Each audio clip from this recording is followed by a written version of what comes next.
আসসালামু আলাইকুম। সবার আগে বাছাই করা 10টি আন্তর্জাতিক খবর জানিয়ে দেব। প্রথমেই থাকছে শিরোনাম।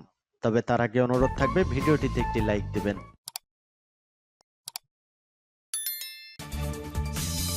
5 শক্তিশালী বিস্ফোরণে কেঁপে উঠল ইউক্রেনের মেলিটোপল। পাল্টা আক্রমণে রাশিয়ার শতাধিক সেনা হত্যার দাবি ইউক্রেনের। ইরানের দিকে নজর, ইসরায়েলের $928 মিলিয়ন কেনা হচ্ছে ট্যাঙ্কার। ইয়েমেনে সর্ববৃহৎ সামরিক কুচকাওয়াজ, নতুন ক্ষেপণাস্ত্রের মোড়ক উন্মোচন। এদিকে ড্রোন ভূপাতিত করাকে উপযুক্ত জবাব বলছে তাইওয়ান। সর্বশেষ জানিয়ে দিব মসজিদে ভয়াবহ হামলা, তালেবান ধর্মীয় নেতা সহ নিহত 15। শুনছিলেন সংবাদ শিরোনাম, এখন বিস্তারিত। তবে তার আগে অনুরোধ থাকবে এই ভিডিওটিতে একটি লাইক এবং কমেন্টস করে জানিয়ে দিন এই ভিডিও সম্পর্কে আপনার মূল্যবান মতামত। 5 শক্তিশালী বিস্ফোরণে কেঁপে উঠল ইউক্রেনের মেলিটোপল। ইউক্রেনের দক্ষিণ পূর্বের জাপোরিঝিয়া অবলাস্ট অঞ্চলের মেলিটোপল শহরে 5টি ভয়াবহ বিস্ফোরণ হয়েছে। শুক্রবার ভোরে এই বিকট বিস্ফোরণের ঘটনা ঘটে, এ খবর জানিয়েছে রাশিয়ার বার্তা সংস্থা তাস। প্রতিবেদনে বলা হয়েছে, প্রাথমিকভাবে জানা গেছে বিমান বাহিনীর পক্ষ থেকে সব বিস্ফোরণ ঘটানো হয়েছে। শুক্রবার বিস্ফোরণের আগে মেলিটোপল শহর জুড়ে বিমান হামলার সাইরেন বেজে ওঠে। তাৎক্ষণিকভাবে এ বিস্ফোরণ সম্পর্কে বিস্তারিত জানা যায়নি। প্রসঙ্গত, গত 24 ফেব্রুয়ারি থেকে রাশিয়া ইউক্রেনে আগ্রাসন শুরু করে। এ যুদ্ধে ইউক্রেনে অনেক ক্ষতি হয়েছে, ফলে বহু মানুষ হতাহত হয়েছেন। দেশ ছেড়েছে প্রায় 60 লাখ মানুষ, ধ্বংস হয়েছে অনেক ঐতিহ্যবাহী শহর। যুদ্ধ এখনও শেষ হয়নি। পাল্টা আক্রমণে রাশিয়ার শতাধিক সেনা হত্যার দাবি ইউক্রেনের। ইউক্রেনের সেনাবাহিনী দাবি করেছে, রুশ দখলকৃত দক্ষিণাঞ্চলে পাল্টা হামলায় রাশিয়ার 102 সেনা ও 6টি ট্যাঙ্ক ধ্বংস করা হয়েছে। বৃহস্পতিবার ফেসবুকে এক পোস্টে এই দাবির কথা জানিয়েছে ইউক্রেনীয় সেনাবাহিনীর অপারেশনাল কমান্ড সাউথ। মার্কিন সাময়িকী নিউজ উইক এ খবর জানিয়েছে। ওসিএস জানিয়েছে, তাদের হামলায় রুশ বাহিনীর সরবরাহ ও মজুদ ধ্বংস হয়েছে। কন্ট্রোল ও পরিবহন রুটে অগ্নি নিয়ন্ত্রণে হামলা অব্যাহত রয়েছে। তারা আরও জানিয়েছে, ইউক্রেনের বিমান বাহিনী রাশিয়ার কমান্ড ও সাপোর্ট পয়েন্টে বিমান হামলা চালিয়েছে। এগুলো রুশ বাহিনীর জ্বালানি সরঞ্জাম ও পরিবহন অবকাঠামো ক্ষতিগ্রস্ত হয়েছে।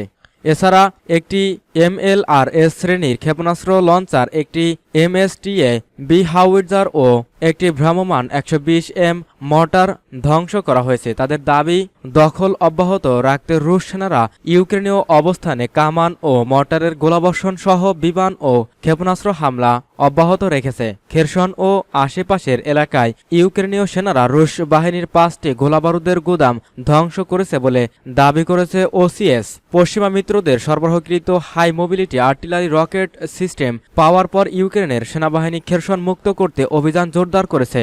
24 ফেব্রুয়ারি ইউক্রেনের রুশ আক্রমণের শুরুর দিকেই অঞ্চলটির দখলে নেয় রাশিয়া। পাল্টা আক্রমণের তথ্য বিস্তৃতভাবে প্রকাশ করছে না ইউক্রেনের সেনাবাহিনী, তবে দেশটির কর্মকর্তারা দ্রুত সাফল্য পাওয়ার বিষয়ে সতর্ক অবস্থান ব্যক্ত করছেন। এর আগে বৃহস্পতিবার ইউক্রেনের সেনাবাহিনী দাবি করেছিল, খেরসন অঞ্চলের রুশ দখলকৃত দারিবকা গ্রামে একটি পন্টুন সেতু ধ্বংস করা হয়েছে। ওই দিন রুশ বার্তা সংস্থা তাস জানিয়েছে, রুশ সেনাবাহিনী খেরসনের আন্দ্রেয়েভকা এলাকায় এক প্লাটুন মার্কিন নির্মিত M777 হাউইটজার ধ্বংস করেছে। ইরানের দিকে নজর, ইসরায়েলের $928 মিলিয়ন কেনা হচ্ছে ট্যাঙ্কার। ইসরায়েল তাদের বিমান বাহিনীর জন্য 4টি বোয়িং KC-46A রিফুয়েলিং ট্যাঙ্কার কিনছে। এগুলো কিনতে খরচ হবে $928 মিলিয়ন। গতকাল বৃহস্পতিবার এ তথ্য জানিয়েছে ব্রিটিশ গণমাধ্যম রয়টার্স। ইসরায়েল সরকার এবং মার্কিন প্রতিরক্ষা ঠিকাদার বলছে, নতুন এই বিমানগুলো 2025 সালের দিকে হাতে পাবে ইসরায়েল। এগুলো ইসরায়েলি এয়ারফোর্সের অর্ধশতাব্দী পুরনো রিউম বোয়িং 707 ট্যাঙ্কারের জায়গা দখল করবে। চুক্তির আওতায় ট্যাঙ্কারের রক্ষণাবেক্ষণ এবং মেরামত, রসদ এবং খুচরা জিনিস সহ অন্যান্য সব বিষয় অন্তর্ভুক্ত রয়েছে। বিমানগুলো অভিজ্ঞ বোয়িং 767 ওয়াইড বডি বিমানের উপর ভিত্তি করে সিয়াটলে কোম্পানি নির্মাণ করবে বলে জানা গেছে। ইসরায়েলি বিমান বাহিনীর সাবেক কমান্ডার ও বোয়িং ইসরায়েলের সভাপতি ইডো নেহুস্তান জানান, এই চুক্তিটি মার্কিন ইসরায়েল জোটকে আরও শক্তিশালী করবে এবং বোয়িংয়ের সঙ্গে ইসরায়েলি বিমান বাহিনীর কয়েক দশকের দীর্ঘ সম্পর্ক আরও অটুট করবে। তিনি আরও বলেন, এই KC-46 জাতীয় নিরাপত্তা এবং আঞ্চলিক স্থিতিশীলতা নিশ্চিত করার ক্ষেত্রে ইসরায়েলের চলমান প্রচেষ্টা ত্বরান্বিত করবে। সূত্র রয়টার্স। ইয়েমেনের সর্ববৃহৎ সামরিক কুচকাওয়াজ, নতুন ক্ষেপণাস্ত্রের মোড়ক উন্মোচন। ইয়েমেনের আল হুদায়দা প্রদেশে বিমান ও নৌবাহিনীর সামরিক কুচকাওয়াজে নতুন ক্ষেপণাস্ত্রের মোড়ক উন্মোচন করা হয়েছে। এবারের সামরিক কুচকাওয়াজকে দেশটির ইতিহাসের সবচেয়ে বড় সামরিক কুচকাওয়াজ বলা হচ্ছে। কুচকাওয়াজ অনুষ্ঠানে নৌবাহিনী ভূমি থেকে সাগরে নিক্ষেপযোগ্য দুটি ক্ষেপণাস্ত্রের মোড়ক উন্মোচন করেছে। এগুলো হলো ফালিক 1 এবং আলমান্দাব 2। এসব ক্ষেপণাস্ত্রের সাহায্যে আশপাশের সাগরে শত্রুর অবস্থানে হামলা চালাতে পারবে দেশটির সামরিক বাহিনী। তবে ক্ষেপণাস্ত্র দুটির পাল্লা উল্লেখ করা হয়নি। গতরাতে হুদায়দা প্রদেশে দেশের শীর্ষ নেতাদের উপস্থিতিতে সামরিক কুচকাওয়াজ ও ক্ষেপণাস্ত্র প্রদর্শনী অনুষ্ঠিত হয়েছে। এই অনুষ্ঠানে সবচেয়ে প্রভাবশালী সংগঠন হুতি আনসারুল্লাহর মহাসচিব আব্দুল মালিক বদরুদ্দিন আল হুদি বলেছেন, শত্রুদের ইয়েমেন দখলের স্বপ্ন এখন দুঃস্বপ্নে পরিণত হয়েছে। বদরুদ্দিন আল হুতি আরও বলেন, ইয়েমেনের যুদ্ধ প্রস্তুতি এখন সর্বোত্তম পর্যায়ে রয়েছে।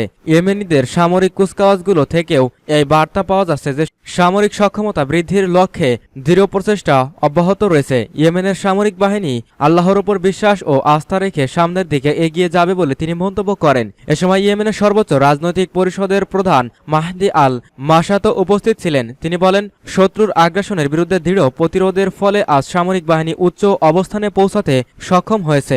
সূত্র পার্টস টুডে।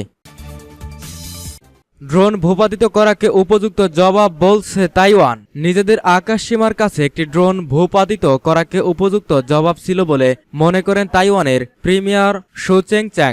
শুক্রবার সাংবাদিকদের সঙ্গে আলাপকালে বলেন, তাইওয়ানের পক্ষ থেকে একাধিকবার সতর্ক সংকেত পাঠানোর পরও গুলি করা হয় ড্রোনটিকে। খবর আল জাজিরার। ড্রোন ভূপাতিতের ইস্যুতে নতুন করে উত্তেজনা সৃষ্টি হয়েছে অঞ্চলটিতে। তাইওয়ানের প্রিমিয়ার বলেন, তাইওয়ান দ্বীপের ওপর দিয়ে উড়ে যাওয়া ড্রোনটিকে সরে যেতে সতর্ক দেওয়া হলেও আমাদের বার্তা উপেক্ষা করে গুলি চালানো ছাড়া আমাদের উপায় ছিল না। এটি ছিল উপযুক্ত পদক্ষেপ। চীনের উচিত সংযম চর্চা করা। তিনি আরো বলেন, আমরা কখনো উস্কানি দেব না। আমরা আমাদের ভূমি ও আমাদের জনগণকে রক্ষায় সঠিক কাজটি করব। বৃহস্পতিবার প্রথমবার একটি অজ্ঞাত বেসামরিক ড্রোন ভূপাতিত করে তাইওয়ানের সেনাবাহিনী অনুপ্রবেশের ঘটনায় কঠোর পদক্ষেপ নেওয়ার হুঁশিয়ারির পর বৃহস্পতিবার ড্রোনটি ভূপাতিত করা হয়। তাইওয়ানের প্রতিরক্ষা মন্ত্রণালয় বিবৃতিতে জানায়, ড্রোনটি ক্ষুদ্র দ্বীপ লিওনে তাদের সংরক্ষিত আকাশসীমায় প্রবেশ করে। দ্বীপটিতে মোতায়েনকৃত সেনারা ড্রোনটিকে সতর্ক করার চেষ্টা করলেও কোনো প্রতিক্রিয়া দেখা যায়নি, ফলে এটিকে গুলি করে ভূপাতিত করা হয়। ধ্বংসাবশেষ সাগরে পড়েছে। মসজিদে ভয়াবহ হামলা, তালেবান ধর্মীয় নেতাসহ নিহত 15। আফগানিস্তানের পশ্চিমাঞ্চলীয় প্রদেশ হেরাত শহরের একটি মসজিদে বিস্ফোরণের ঘটনা ঘটেছে। এতে দেশটির ক্ষমতাসীন তালেবানের খ্যাতনামা এক ধর্মীয় নেতাসহ অন্তত 15 জন নিহত হয়েছেন। হেরাতের পুলিশের বরাত দিয়ে এ খবর দিয়েছে আল জাজিরা। খবরে বলা হয়েছে, শুক্রবার জুমার নামাজের সময় হেরাত শহরের গুজারগাহ মসজিদে ওই বিস্ফোরণ ঘটে। হেরাত পুলিশের মুখপাত্র মাহমুদ রাসুলি বলেন, এ সময় কয়েকজন গার্ড সহ তালেবান ধর্মীয় নেতা মুজিব রহমান আনসারি ও কয়েকজন বেসামরিক নাগরিক নিহত হয়েছেন। রাসুলি তাৎক্ষণিকভাবে হতাহতের সংখ্যা নিশ্চিত করতে না পারলেও একাধিক সূত্রের বরাত দিয়ে আল জাজিরা জানিয়েছে, বিস্ফোরণে অন্তত 15 জন নিহত হয়েছেন। এছাড়া আরও অন্তত 21 জন আহত হয়েছেন। তাদের হাসপাতালে ভর্তি করা হয়েছে বলে জানিয়েছেন এক চিকিৎসক। রাসুলি জানান, নিহত ধর্মীয় নেতা ওই মসজিদের ইমাম ছিলেন। জুমার নামাজেই ইমামতি করার জন্য নিজ বাড়ি থেকে মসজিদে যাচ্ছিলেন তিনি। এ সময় তার সঙ্গে কয়েকজন গার্ডও ছিল। হেরাত পুলিশের ভাষ্যমতে, মসজিদে যাওয়ার পথে ধর্মীয় নেতা মুজিব রহমান আনসারির ওপর আত্মঘাতী হামলা চালানো হয়। রাসুলি বলেন, হামলাকারীরা ইমামকে দেখেই তার কাছে চলে যান। এ সময় হামলাকারীদের একজন আফগান রীতি অনুযায়ী তার হাতে চুমু দেন এবং চুমু দিতে দিতেই নিজেকে উড়িয়ে দেন। এদিকে হামলার তীব্র নিন্দা জানিয়েছে আফগান কর্তৃপক্ষ। সেই সঙ্গে হামলা নেপথ্য দুর্বৃত্তদের কঠোর শাস্তি দেওয়ার প্রত্যয় ব্যক্ত করেছে। এক টুইট বার্তায় তালেবান সরকারের মুখপাত্র জাবিহুল্লাহ মুজাহিদ বলেন, দেশের শক্তিশালী ও সাহসী ধর্মীয় নেতাকে নির্মমভাবে হত্যা করা হয়েছে। এই হামলা নেপথ্যে থাকা দুর্বৃত্তদের কঠোর শাস্তি দেওয়া হবে।